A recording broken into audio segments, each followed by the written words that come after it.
Hey everyone, welcome to Cinema Savvy and welcome back to a brand new movie review.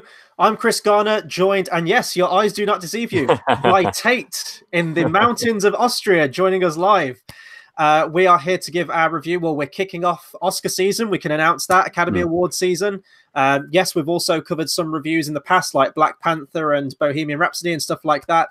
But this is like the creme de la creme of the Academy Award picks right here. Yeah. And as you can see from the title, we're giving our review on The Favourite, which is the Yorgos Lanthimos directed period comedy drama film starring Olivia Colman, Emma Stone, and Rachel Weisz.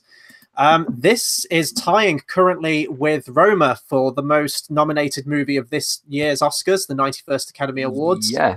With 10 nominations. That is massive. And I'm going to pretty much every category, really. But it's Best Picture, Best Director, Actress, Supporting Actress, Original Screenplay, Cinematography, Production Design, Costume Design, and Film Editing. So it is really sweeping the board in terms of the Oscars this year. Whether it'll win or not, we don't know. We've already done our predictions video, which you can check out before. And before we actually get into our review, I do want to say we are leaving it open to you guys as well. We want you to send in your predictions, first and second choice for every single category of the Academy Awards. Send it into our email, cinemasavvypodcast@gmail.com, or you can send it us on Facebook, and the links to our Facebook are in the description down below. So please get those sent in to us. Whoever wins, whoever gets the most points right on the night, will win a chance to feature on one of our future episodes. So we do want to include you guys in that. But yes, Tate, how are you doing? I'm doing good, actually. I'm really sorry that I wasn't able to make the Oscar predictions video. I feel like I don't think it really matters in the end. I'm still going to win the video, the Oscars, right? I mean, we've done it for 2 years now. I've won it both years. Yes, you have won the last couple of years. I've come last every year. I'm hoping to change that this year. We have actually had a lot of similar picks this year. It's I think it's a fairly weak year in terms of Oscar-nominated movies. I wouldn't say that it was a weak year for Oscar movies. I'd say it was a very interesting year in the way it shaped out. It's very open. I'd say 2 months ago, I was screaming and raving about how A Star is Born is going to sweep the entire categories. I've got them down for winning one this year at the moment. I don't have them down for winning anything else. There have been a lot more stronger contending films that have come forward. For example, The Favourite is one of them, which is starting to shape up towards being one of the favourite films for a lot of the categories. There are some surprising things that have come through. For example, Roma, the first Netflix film. I hope it wins Best Picture because it's a phenomenal film and Alfonso Cuarón deserves all of the credit he's got. But it's going to be interesting to see whether the Academy actually takes the risk and goes forward with kind of that forward-thinking media. They've nominated it, but will they actually follow through and give it the win? Who knows? If not, then it's down to Black Klansman or The Favourite, really, for Best Picture. And that really could be a toss-up in the air. This film fits the mold of what you would kind of want to see from a Best Picture winning film. It's a period drama. Very well acted period drama as well. Focused more on the acting than the actual screenplay, which tends to favour the Best Picture kind of films. And yeah, overall, it's a very interesting film, and it's a very interesting year that it's been placed in. And we were talking about this before we went live on the camera, about a film which you actually found very similar to this. And I swear I told you beforehand that he directed The Lobster, Yorgos Lanthimos. Yes. So fun little behind the scenes fact. I was watching this movie and I was messaging you guys on the group chat. I was about 10 minutes into this movie, and don't take this as my review of the movie, by the way, from my initial opener here. I was about 10 minutes into the movie, and I think I sent the message, something along the lines of, "This movie is fucking dreadful." And I got about 10 minutes in, and it was just, I wasn't feeling it. I went in knowing it had all this hype. It had 10 nominations. I wasn't seeing what everyone else was seeing, clearly. And then it was about midway through the movie where, and I will say that it does have a very unique pace and structure to it. It is in it is chaptered throughout, but it's got a very unique sense of humor to it, which I at first wasn't grasping a hold of. And it did take me about halfway through the movie and to really understand its tone and understand its kind of almost satirical sense of humor with it all and its particular type of humor. And in terms of like the fairly bleak look of the movie and feel of the movie, offset with the dark humor and the fact that both Olivia Colman and Rachel Weisz are in the movie, I was drawing comparisons to The Lobster. I didn't know anything of the director at this point. I didn't do my research for this movie, which is shame on me. But I was watching this movie and I was picking up on these connections to The Lobster, and it was really reminding me of that.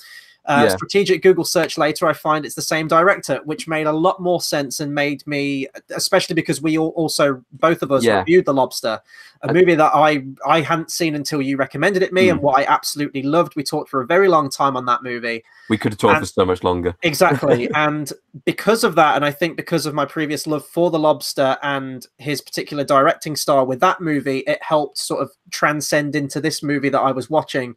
And by the end of this movie, I had an absolute blast with it. It's as you said, very well acted movie. Once, if you can get on board with the humor, and I'm not saying that it's a laugh out loud movie constantly, but there are a few moments where I chuckled and the screenplay is very witty. It's a gorgeous looking movie, and we'll talk more about that later in our review. It really is. Yeah. As far as films that it reminds me of, because there are various different elements that it takes from it. The humor is very subtle, very dry, very kind of aims to that kind of subtle, witty kind of levels of humor. It's very interesting. If you watch The Lobster, you completely understand what we're talking about. But from this film alone, a lot of the humor is done through just subtle gestures made by people, or subtle nuances, or subtle lines, and that's perfectly portrayed by the character of Queen Anne by Olivia Colman, who I feel completely steals the show here. And it's not surprising to see that she is up for Best Actress and could easily win it this year. The characters, both of the two people competing to be her favorite, with Rachel Weisz's character and Emma Stone, both of them, we have known that they're brilliant actors all the way throughout. This is a return for Rachel Weisz, as she did The Lobster as well. So obviously she gets on with the director very well. But films that it reminded me of, Grand Budapest Hotel. Not the cinematography, but the style of editing that you see in a Wes Anderson film, or that kind of area of Wes Anderson, is definitely there. The camera work as well, a little bit in some places. Yeah, the camera work in some places. I wouldn't really know where to place the humor, but the acting style of that kind of shouty and kind of subtle nuances, I could easily see in some early kind of like comedy films in like the 50s and 60s. Ones that aren't overly American, ones that are British and a little bit more kind of hard-packed. And it did feel like I was watching a British film. I know it's set in Britain, but you don't kind of... I'm not sure where Yorgos Lanthimos is from. I'm assuming... I know it's wrong to assume. I will have a look right now. But I believe he is... Is he Greek? Yes, Greek. Yep. It doesn't feel like you're watching a kind of Greek film. It feels like you're watching... Yeah, it feels like you're watching an English film.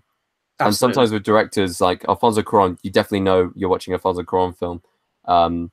You definitely know when you're watching a Inarritu film or any of those kind of other styles of directors. However, with this style of film, I feel like he's shaping his own landscape, and it's fresh and it's new, and I want to see his other films as well. Yeah. And not to compare this too much to The Lobster, I would say that I did prefer The Lobster as a movie. That speaks for how long we talked about it. You could really read into that movie, despite its very out there and bizarre concept. This one, not so much. In terms of us reading into it, it really is, as you said, it is surrounded by this triangle of these performances: Olivia Colman, Emma Stone, and Rachel Weisz, and that is without a doubt the sort of central story to the movie. Is this power struggle and this political intrigue and playing each other off each other, where you've got Queen Anne vying for her, as the title suggests, her favorite, as well as Rachel Weisz and Emma Stone having this very antagonistic relationship where Emma Stone's essentially a kind of rags to riches kind of character, where she did come from a wealthy family, fallen on hard times. She's pretty much just starts the movie as a maid, as a kind of servant. And it's her need, it's her want. It's a very archetypal story. It almost reminds you of Scarface, for example, where you've got like a nothing character wanting to reach the top. The world is yours kind of thing.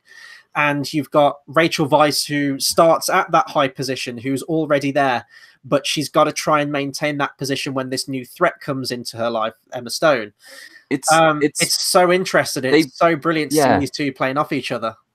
it's so superbly played off each other, and you can see that it feels at the start very innocent, the kind of dynamic between them, the kind of competitiveness between them, but it becomes more and more sinister throughout the entire film, and scenes from earlier on start to become more prominent towards the end, and you get that kind of, there is a sense of repetition in the film where events are repeated, but the outcome is different. I'd say, for example, any of the scenes involving shooting, Yeah, every time it's a very similar scene, but the outcome is different every time. And the symbolism that is used within the film, this doesn't really spoil anything, but the symbolism used of the rabbits during the film is yes. very, very interesting, especially within the final few scenes. Left me kind of pondering the entire kind of outcome of the film and what would have happened going on from the end credits and stuff like that. So this film is expertly put together. It's brilliantly done. The cinematography is gorgeous. There was one thing that you didn't like about the film. That was the score.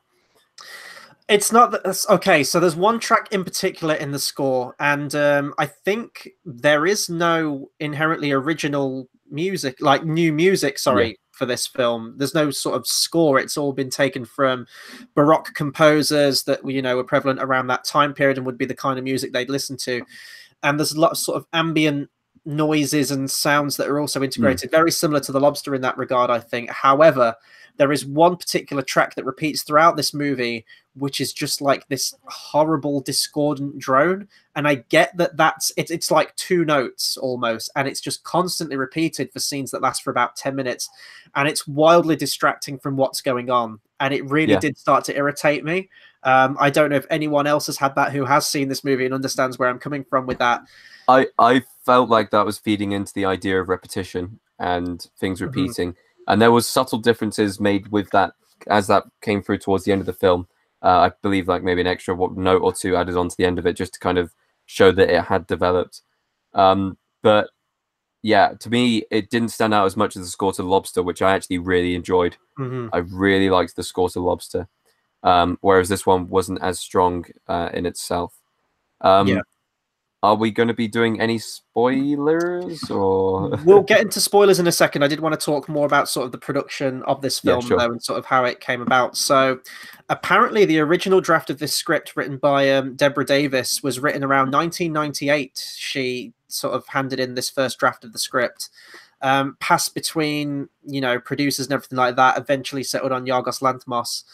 And I was having a look at the original cast as well, because I was reading sort of how the director goes about working with his performers, especially in a film such as this one, which is very different to some of his other films in terms of its actual context. And he seems like a very out there and very eccentric director, but I think that was necessary for the particular film that this was trying to be.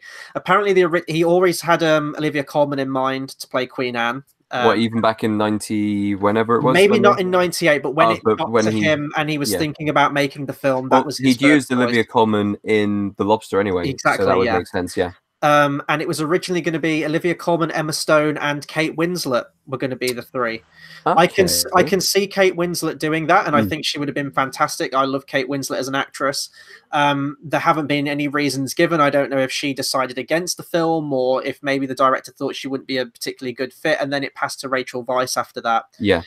The actual look of this film, though, and again, like The Lobster, we're going to keep comparing it, apparently. Lots of use of natural lighting. Now, I'm trying to find the place where this was... So I was going to say, there was a load of scenes that they filmed where it was all candlelit, or it was low or dim lighting with various different kind of candles around, and there wasn't much kind of... There wasn't many scenes in the dark, but the scenes in the dark did feel like you were in complete darkness. Yeah, especially there's some stuff involved in like a forest in the woods, and you can definitely tell that that was probably natural lighting there. In terms of like the candlelit scenes, I mean, it looks absolutely gorgeous. If you can if you can use natural lighting when you can, it does really speak volumes when you see it in the final film. It reminded me of Kubrick's Barry Lyndon, which I think was almost entirely shot by the use of candlelight. Very tough to do, and especially for the fact that this film was shot at Hatfield House in Hertfordshire as well. Obviously a place where they want to take care of it, and there's a lot of antiques there, and it's this beautiful house. in scenes where they were using so many candles, apparently they had to get a lot of permission because of, you know, the wax dripping off it onto the floor and everything like that. The continuity in that alone, like to think about doing that, and to especially like being on a film set, having to stop, you know, reset, reshoot and everything like that.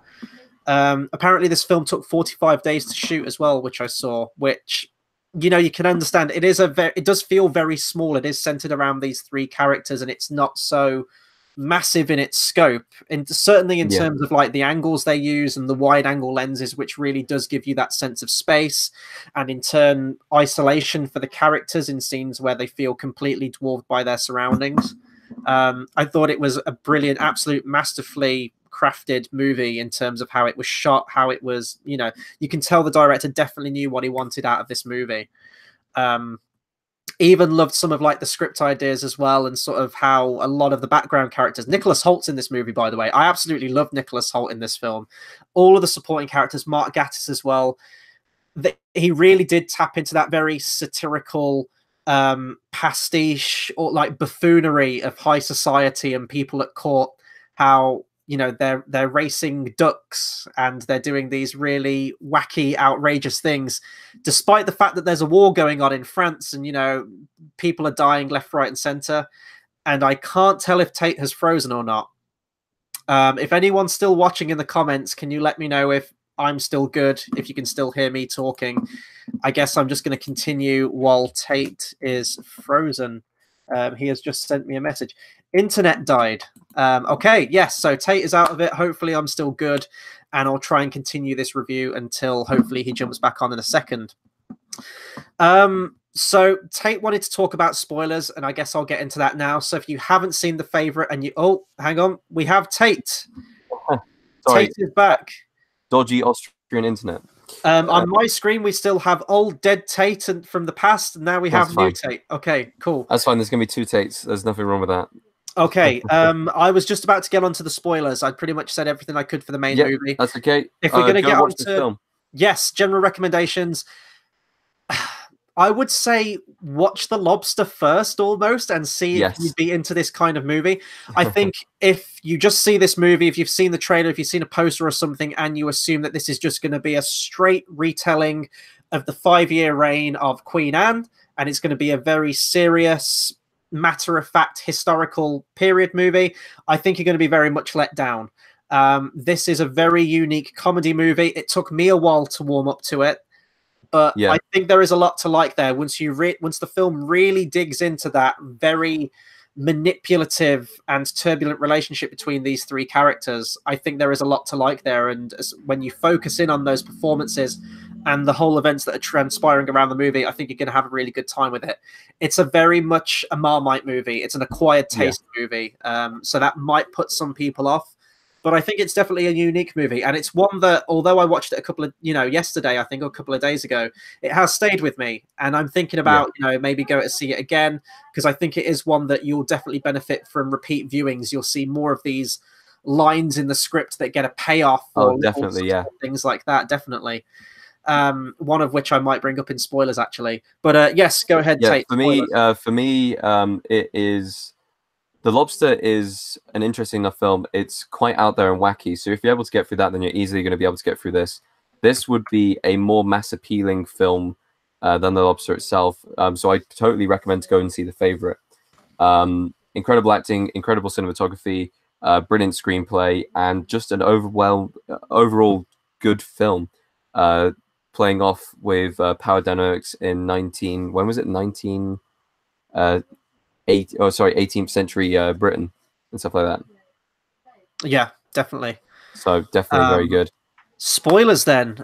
This is everyone's final warning, I guess. If you haven't seen The Favourite, if you're curious, if you are going to go and see it and check out some of these Best Picture nominated movies, absolutely go and watch that first. Come back to our review afterwards, because we are going to spoil some very key integral scenes that I wanted to get your thoughts on, because they are very much open-ended, and I love that.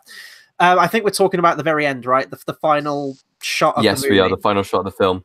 Okay. I think that is, just my personal take of it is, your lust for power comes at a cost, as there's always a person who will be on top, always a rabbit under the foot, always a person who will be above and controlling. So you may think you have won the day, but actually you've lost everything in the process.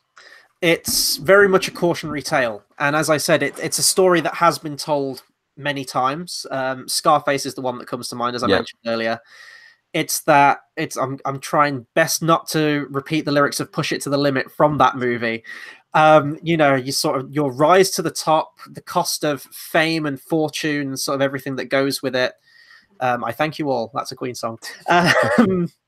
Yeah, it's basically just, you know, reaching that level at the top, and ultimately the sacrifices that you've made before it, possible regrets that you may have had, where you're mulling over decisions that you've made in order to get there. But ultimately, it's Queen Anne who has the last laugh, regardless of how ill she is. How, you know, it's almost like she has a stroke in the movie as well towards the end, where she loses like the side of her mouth, is barely able to talk.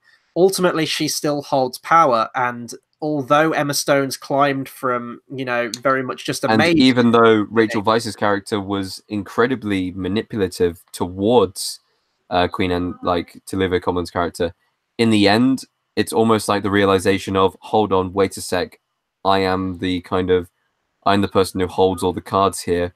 Why have I been playing off for these two to be my favorite when really it's me who should be kind of the one with the attention?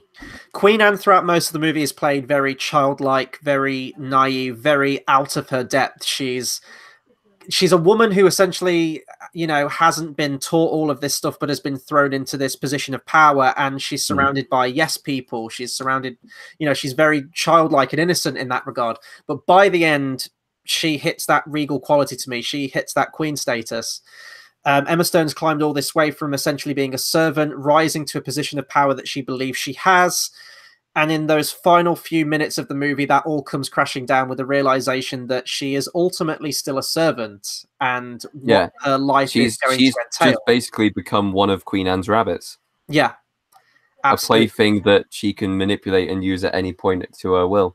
Yeah, and it's, you know, it's almost like she's groveling at the end. She's on her knees.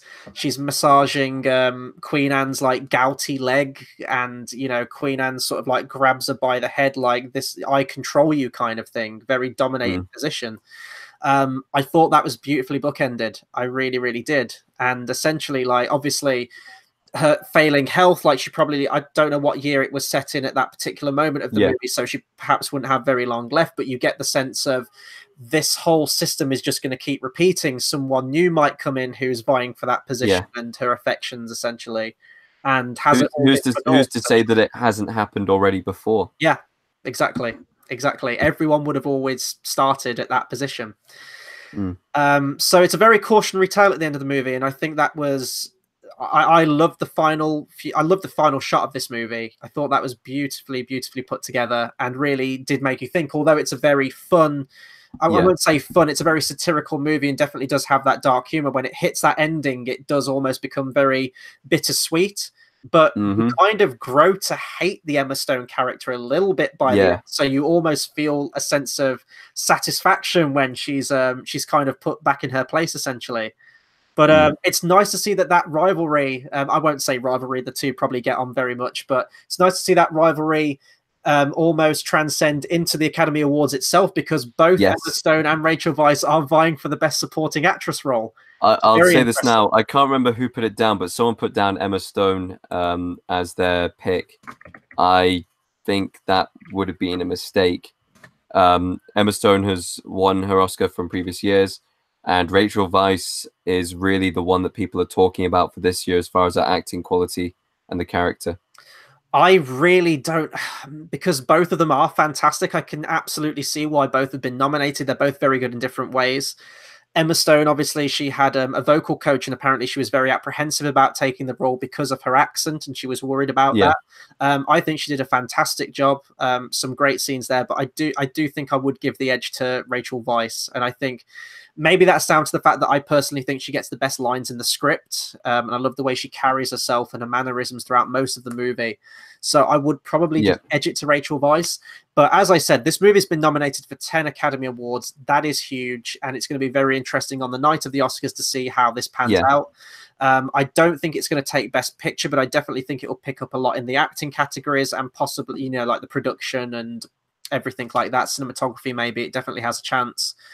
But yeah, I guess that will do it for our review on The Favourite. Be sure to comment, subscribe, let us know what you thought of this movie. Did you like it? Didn't you like it? What do you think of some other possible successful movies this Academy Awards season?